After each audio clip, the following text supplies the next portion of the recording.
You really don't know how heavy that Les Paul is. Hiya, it's me again. Back to complete the guitar solo trilogy that is November Rain. 1 month early. Why? Why not? Also, big shout out to Granny She. That's Gab's grandma. I believe she likes to watch all of my videos, all the way through. And she doesn't even play guitar. That is the dedication that I'm talking about. And also, I think it's time for you to get your first guitar. Don't you think? Yeah.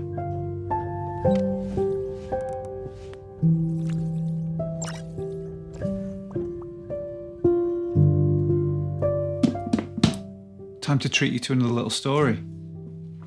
It's not as good as the Zeppelin Bible because, you know, like I said, it's autobiographical. Is that even a word? Could just read the blurb, you know. Now, let's find something decent. Once you've lived a little, you'll find that whatever you send out into the world comes back to you one way or another. It may be today, tomorrow, or years from now, but it happens. Usually when you least expect it, and usually in a form that's pretty different from the original. Those coincidental moments that change your life seem random at the time, but I don't think they are. At least that's how it worked out in my life. And I know I'm not the only one.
This is your third and final warning about tuning. I don't have to mention it again. We're in E flat standard. That means that everything, and I mean everything, is going down by a semitone. So all your chord shapes and your scale shapes will stay the same. In Nigel Tufnell terms, you could say that the guitar is now one lower. Okay? So I hope that makes sense. I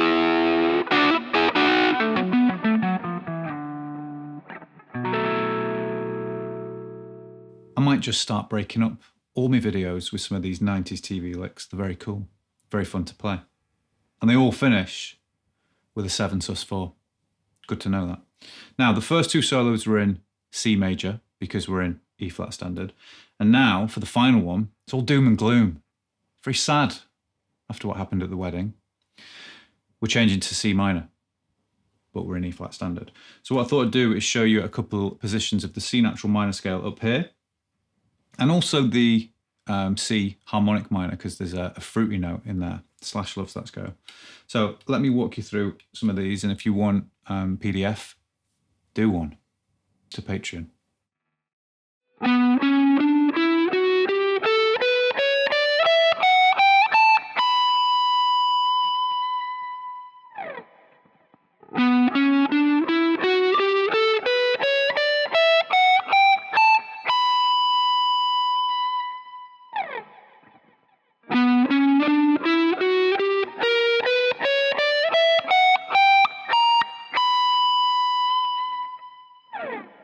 Couple of reasons to get those scale shapes down before you start learning the solo.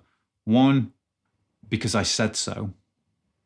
2, everything's going to make a lot more sense. You're not going to get lost. Okay? And then anything you learn that you like, you can then apply it across the fretboard in different keys. And 3, because I said so. Okay? Let's learn the first lick.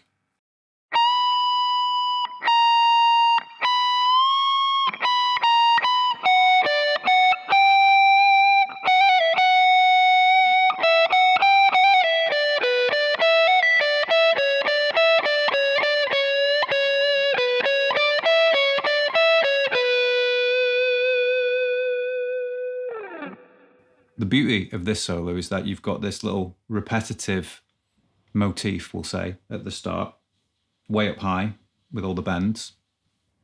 And then you've got different endings to that. The tricky thing is remembering the order, getting them all down, not getting them confused. And there's only one really that's got like a mad fast run. And I've kind of given that my own spin, okay, because it's hard to hear on the track. So let's learn the first part. You're going to start on the 19th fret of the high E, and you're going to do a semitone bend up and then let it down back to the 19th fret. Then up to the 20th fret, swooping whole tone bend up, back down, and then 19, 20 again. Then you're going to come down to the 15th fret of the high E, 16th fret of the B, back up to that 15, and then the 16th fret, okay, with the second finger. I then like to change to third finger on the 15th fret, and I've got this cool little hammer and pull off lick. So that's 15 hammering onto 16 with the pinky, back to the 15, back to the 13, and then picking the 15 again.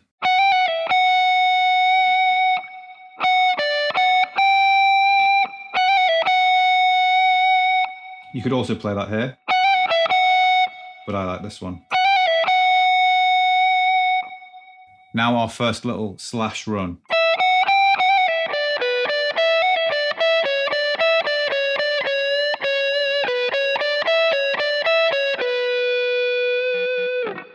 This lesson will get ridiculous if I kind of slowly walk through everything that's going on. So I'm going to break this first run into 3 parts, right? And use your ears, your eyes, tab if you've got that, to follow along, okay? Here's the first one.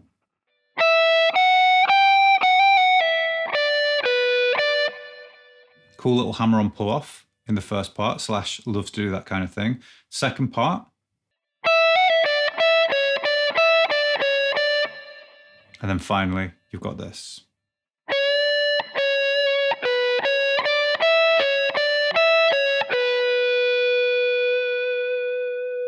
Starting with a little semitone bend on the 15, that one.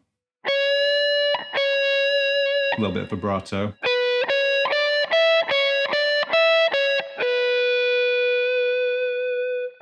I changed to first, second, third fingers there. Don't know why. I just like it. But if you wanted to keep it all first, second, third, great. If you want to use first, third, and pinky, also fine.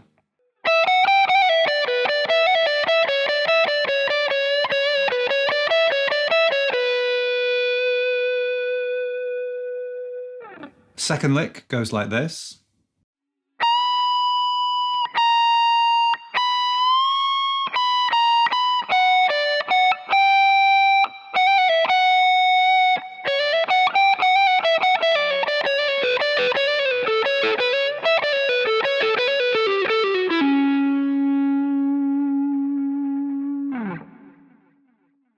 Mad at the end, I know.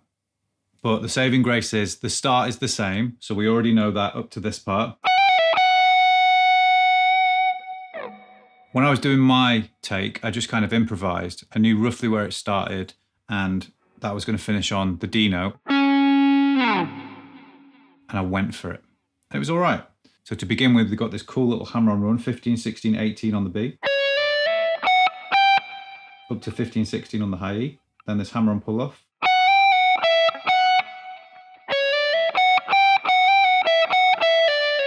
And then we pull off the same way that we came up.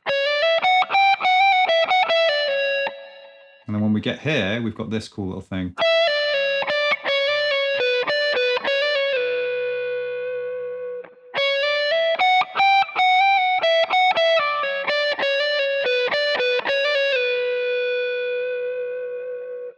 Then for the second half, I do this little flat bar with the third finger across the 15th fret of the G and the B.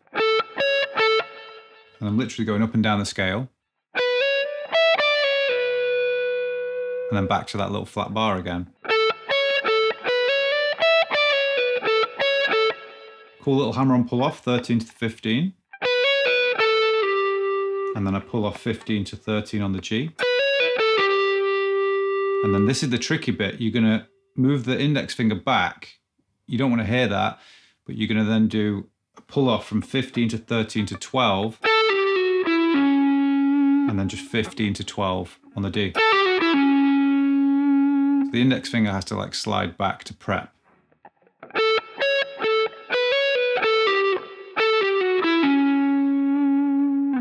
All together goes like this.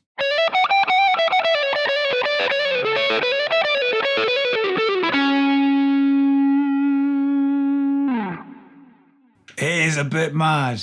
I like to actually pick that 12th fret of the D at the end because I want the extra power, and sometimes I miss the pull off, so it's like if I pick it, I'll definitely sound it. Yeah, that's kind of like, remember when I did the rock and roll solo and it was like the stuff I couldn't hear, I was like, I'm going to have to kind of fill the void. That's what I did. But I explained the scale shapes, and hopefully you had enough examples to go through it. I think explaining then this, then this, then this, then that would make you go, what? Where did we start? So copy it in segments, get it down. It's challenging, but it's fun. Next part.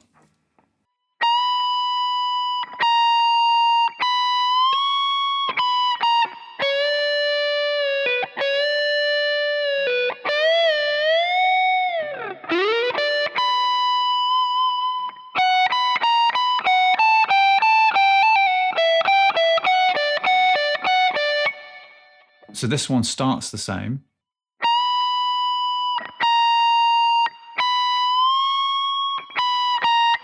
But after the 2019, instead of going back up to the 20, we come to the 15th fret of the B, and you've got this semitone bend and a pull off back to the 13. And you can do that again.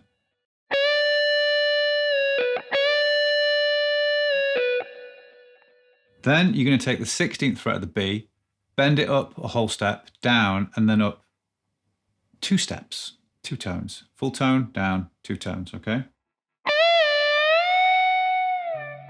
And when you do that, you have to throw your head back, down, and then throw it all the way back, like a fat little seagull. What an analogy. Professional. Only the best. After that, we're going to be sliding up and into the 17th fret of the G with the second finger, then the 16th fret of the B. Then grab the 20 on the high E. Give it a little bit of vibrato. Then we've got this.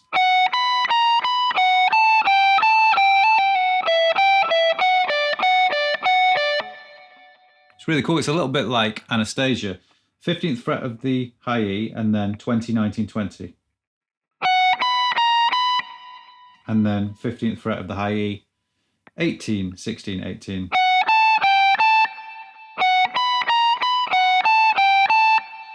And then this cool little hammer-on pull-off lick. And then go 18 on the B, 16 on the E, 18 on the B. And to finish, you're going to go 15, 16, E, B, E, B, E, B.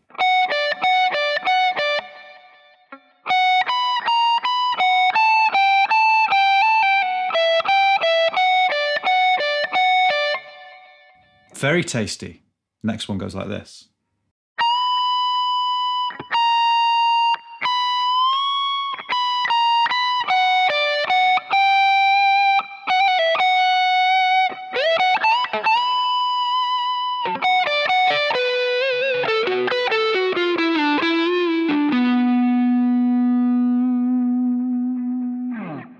like I mentioned, starts the same. But this time I just want you to pay attention to my first, second fingers, any surrounding finger other than the finger that is fretting a note, because what it's probably doing is draping across the strings and dampening them so that I don't get any of that kind of like collateral noise, unwanted noise from open strings ringing out. So here when I do my semitone bend, my index finger is making sure the G and the B aren't ringing out. Same here.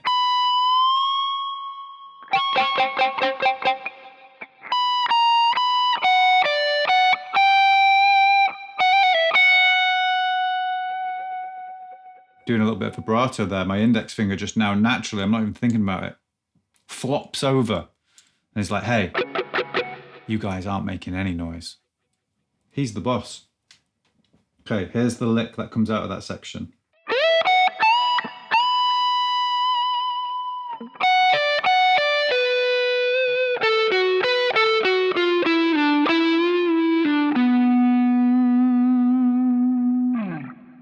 Bluesy, it's got the little flat 5 in there. So, sliding into the 18th fret of the B, then 15 on the E, 18 on the high E, and you're going to bend that up twice, whole step. A little bit of vibrato at the top if you can. Then you're going to come down a little C minor triad, but you're going to double the top 2 notes. A little bit of vibrato, and then you've got this. So that's 15 on the G, 17 on the D. Flatten the third finger to 17 on the G. Back to index. And then chromatically come down blues scale, 17, 16, 15. Slide back to the 13. It's worth knowing that lick because it's very cool. And then you can semitone bend back up to the flat 5, or you can bend down. Pull off. Whatever you prefer.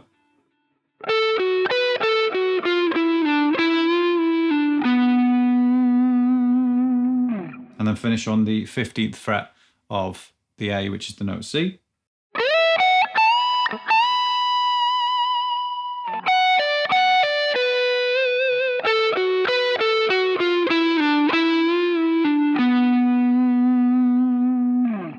What makes that tricky is getting from 15th fret of the A to 19th fret of the high E for that accurate semitone bend.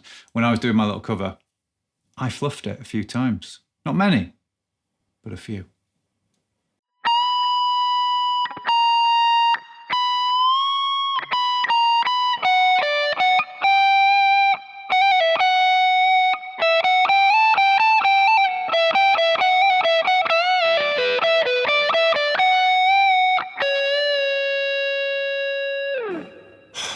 Starts the same.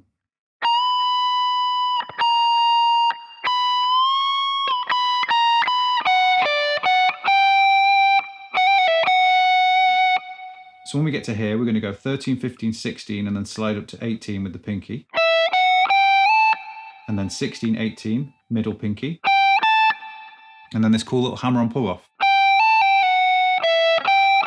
Back and forth between 18 on the B, 16 on the high E.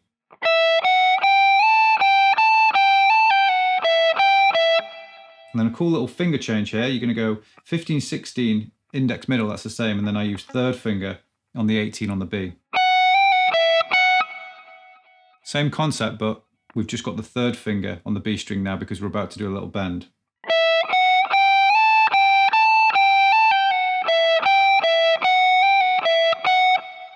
Now we've got this.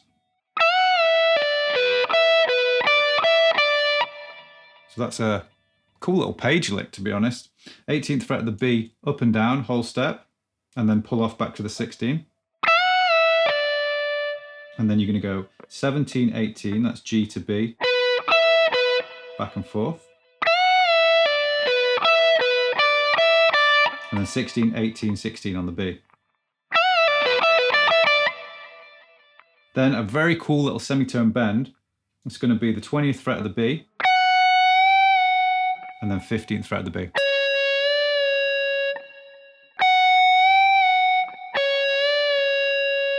You could do that here, but I prefer stretching up to the 20 because I feel like it's more efficient with the fingers.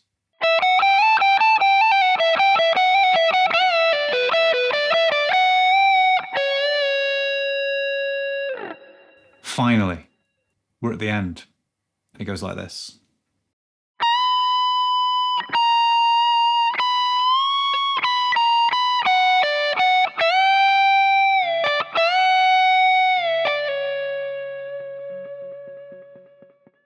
Starts the same, semitone bend on the 19.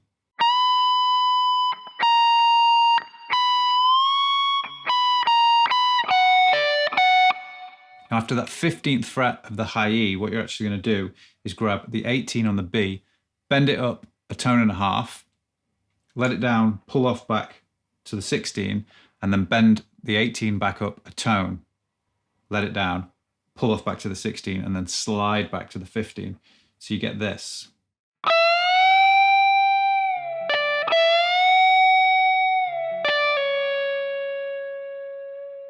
If you wanted a little bit of extra power for that resolving note, 15th fret of the B, you could pick it again.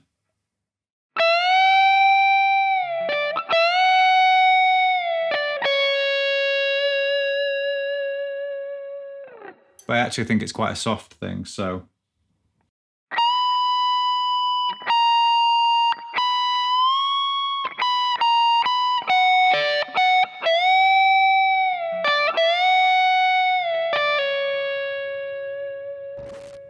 Oh yeah, we are done. Finished. All 3 solos. If you've made it this far, you've done them all. You've not just picked your favourite, you've got to do them all, right? They're a set of 3, a trilogy. Well done. If you like the lesson, like it. Subscribe for more, hit the bell next to it to be alerted the moment I upload. But I promise I won't spam you with rubbish. Crap. Okay? I won't.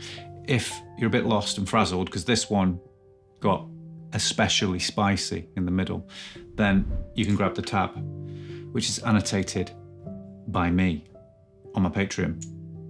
And if you've got any questions or you need any extra help, I can help you over there. You can also leave a comment down below and I will peruse through them. I like that word. Don't use it that often. I should probably use it more. And I will reply to you. And it is me. It's not Gab. Although she is very good at guitar now. She could probably reply, but she would use her own account. Don't want her using mine. It's mine. All right? It's been emotional, and I've enjoyed teaching you these solos. We're prepped. We're ready for November. We're ready for the rain. Well done. I'm going now because the same old story. My arse has gone numb and I need to get some lunch. I'm going to pretend to throw my hat at the camera one last time. Okay? If you know, you know. Think about it. One last time. Okay? It's been emotional. See you later.